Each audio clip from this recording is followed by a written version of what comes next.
Alors bonjour chers étudiants, je suis ravie de vous retrouver pour la correction de votre TD numéro 2 en anthropologie économique. Sans plus tarder, nous allons commencer par la première question de votre TD qui vous demandait de définir la valeur d'usage d'une marchandise ou d'un bien. Alors, la valeur d'usage, on peut le comprendre comme l'utilité d'un bien évalué soit de manière objective et générale, soit de manière subjective. De manière objective, par exemple, on peut quantifier en quelque sorte l'utilité de la marchandise. On peut dire que le bien est utile parce que, par exemple, on peut dire la viande est utile parce que dans la viande, il y a un certain nombre de calories, il y a un certain nombre de vitamines dans tel produit. Dans ce cas, on dit que le bien est évalué de manière objective. Il peut également être évalué de manière subjective. Donc, variable d'un individu à un autre. Un bien peut être utile pour un individu et ne pas forcément l'être, ou le degré d'utilité entre les individus peut également varier. Donc, c'est ainsi qu'il faut comprendre la valeur d'usage. Ensuite, la deuxième question vous demande de faire une distinction entre valeur d'usage et valeur d'échange. Alors, la valeur d'usage, on vient de la définir. La valeur d'échange maintenant est synonyme de prix relatif, c'est-à-dire le prix relatif d'un bien ou d'une marchandise. Contrairement à la valeur d'usage, qui, comme je l'ai dit tout à l'heure, est relative à l'utilité, à l'utilité de la marchandise ou du bien. La valeur d'usage étant relative au besoin et la valeur d'échange à un autre bien, c'est-à-dire l'équivalent, le prix relatif du bien par rapport à un autre bien, par rapport à une autre marchandise. Voilà la distinction essentielle à faire entre valeur d'usage et valeur d'échange. Alors, la troisième question. On vous demande d'énumérer des fonctions de la monnaie, fondamentalement en anthropologie économique. Alors, dans cette branche de l'anthropologie, qui est l'anthropologie économique, et surtout suivant la réflexion de Kate Hart, la monnaie peut avoir un rôle communicatif, c'est-à-dire il permet aux membres de la société de communiquer, d'échanger. Il y a également une fonction fiduciaire, une fonction informative, et dans ce cas, il doit être perçu comme un médium, donc un canal par lequel les membres d'une société échangent des informations. Il peut donc, évidemment, à partir de cette définition-là, servir de moyen d'échange, mais également des talons de mesure. Donc, permet de quantifier la valeur, par exemple, d'un bien, la valeur d'échange, comme nous venons de le voir. Quatrième question, c'est encore une distinction, cette fois-ci, distinction entre économie marchande et économie de don. Maintenant, il faut comprendre, avant d'entrer dans la distinction, peut-être qu'il y a quand même des auteurs, un certain nombre d'auteurs en anthropologie économique, qui tentent d'aller au-delà de cette distinction-là, c'est-à-dire qui sont fondamentalement pas pour la distinction entre ces deux. Et ils essayent d'aller au-delà. Maintenant, il reste toujours que des auteurs tels que par exemple Jacques Godbout, que nous avons vu dans le TD précédent, fait partie des auteurs qui ont le plus radicalisé cette distinction entre économie marchande et économie de don. Alors, il faut donc comprendre que la logique des échanges de dons est distincte de la logique des échanges marchands. Dans les échanges marchands, à l'issue de la transaction, par exemple, les partenaires se retrouvent propriétaires de ce qu'ils ont acheté, ce qu'ils ont troqué.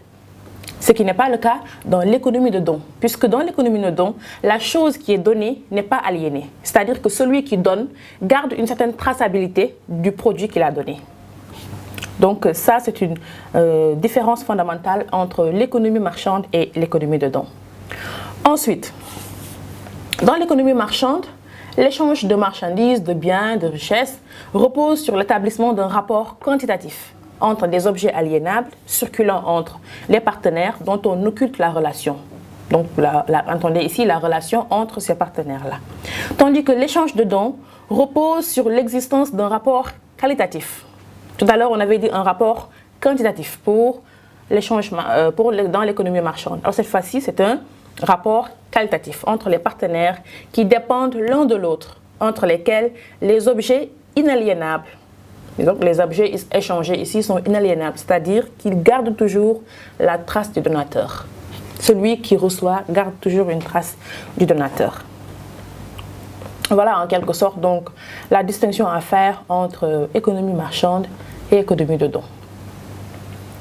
On peut dire que, également, pour compléter, que dans l'économie de don, il s'agit ici, on a affaire peut-être à des homodonateurs, contrairement à l'économie marchande qui peut-être met en œuvre l'homo economicus. Alors, on en vient à la dernière question. Distinction, encore une fois, il y a beaucoup de distinctions dans cet TD, mais c'est toujours bien, ça permet également d'évaluer la compréhension que vous avez des différents concepts, des différents courants du cours.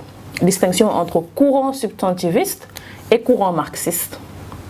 Également entre courant formaliste et courant substantiviste. La question 5 renferme en réalité deux questions. Alors, pour la première réponse, c'est-à-dire la distinction entre courant substantiviste et courant marxiste. On peut dire fondamentalement que le courant marxiste est une tentative ou une volonté d'approfondissement du substantiviste. C'est-à-dire qu'il tente en réalité, c'est un prolongement. Il prolonge et tente de dépasser le substantivisme.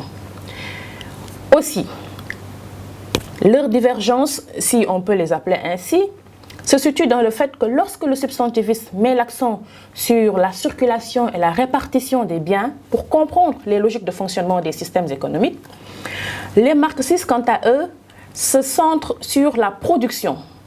Donc, pour saisir ces logiques, les marxistes se focalisent sur la production au moment où les substantivistes, eux, se concentrent davantage sur la circulation, sur la répartition des biens.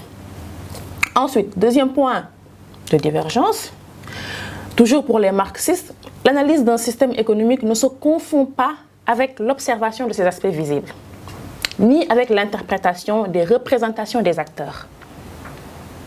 Donc, ici, contrairement à l'approche substantiviste, qui est d'ailleurs jugée empirique et pas assez déductive, puisque ne se limitant qu'aux faits économiques observables. Alors que pour les marxistes, il faut aller au-delà de ce qui est observable.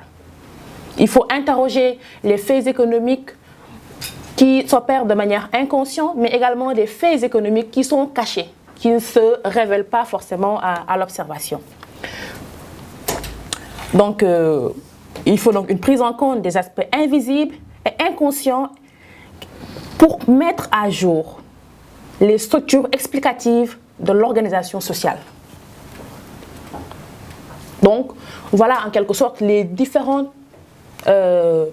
points sur lesquels ces deux courants fondamentalement se distinguent. Le courant substantiviste et le courant marxiste. Alors, pour la deuxième distinction, cette fois-ci entre formaliste et entre substantiviste, vous n'êtes pas sans savoir que cette divergence-là, il y a eu un débat très controversé entre ces deux courants depuis pratiquement les débuts de l'anthropologie, les débuts de ces deux courants-là. Alors, les concepts, déjà, il faut comprendre que pour les marxistes, par exemple, les concepts et propositions de l'économie formelle sont applicables à l'analyse des économies non marchandes, alors que les substantivistes soutiennent le contraire, c'est-à-dire qu'ils ne sont pas applicables en réalité à l'analyse des économies non marchandes. Aussi, ça c'est un premier point de divergence entre ces deux courants-là. Ensuite, le formalisme a l'ambition de fonder, on vous l'avait dit, une théorie générale et universelle des rapports entre société et économie. C'est une école en quelque sorte orthodoxe. Donc, pour les formalistes, en réalité, les lois de concurrence, par exemple, sont pratiquement identiques dans toutes les sociétés. Et c'est ce qui les pousse à vouloir, par exemple, énoncer une théorie générale et universelle qui pourrait servir à rendre intelligible, compréhensible, tous les phénomènes qui s'opèrent ou les différents systèmes économiques que l'on voit dans diverses sociétés. Ce qui pose problème pour les substantivistes, puisque les substantivistes, eux, admettent une grande diversité de systèmes économiques propres à chaque société. L'école substantiviste a une approche relativiste, donc contrairement à l'approche marxiste. Karl Polanyi, par exemple, qui est l'un des tenants, n'est-ce pas, du substantiviste, a montré que les théories libérales, par exemple, les économies de marché, ne sauraient s'appliquer qu'aux sociétés capitalistes et non aux sociétés de la tradition. Puisque dans ces dernières sociétés, c'est-à-dire les sociétés de la tradition, il y a d'autres institutions, il y a d'autres facteurs qui entrent en jeu, n'est-ce pas, dans la compréhension, qui devrait en tout cas être prise en compte dans la compréhension des systèmes économiques. Des institutions telles que la famille, par exemple, ou bien la parenté, telles que la religion, également pèsent sur les dynamiques économiques et ne doivent pas être ignorées dans l'analyse. Ce qui fait donc fondamentalement qu'on ne saurait prétendre vouloir élaborer ou établir une théorie générale, universelle, qui pourrait servir à rendre compte des différents systèmes économiques, mais également des logiques de fonctionnement des systèmes économiques et des faits économiques dans toutes les sociétés, y compris celles de la tradition, celles occidentales, industrialisées, etc. Voilà donc fondamentalement ce qu'il fallait retenir pour les questions ou les réponses à votre TD numéro 2 d'anthropologie économique.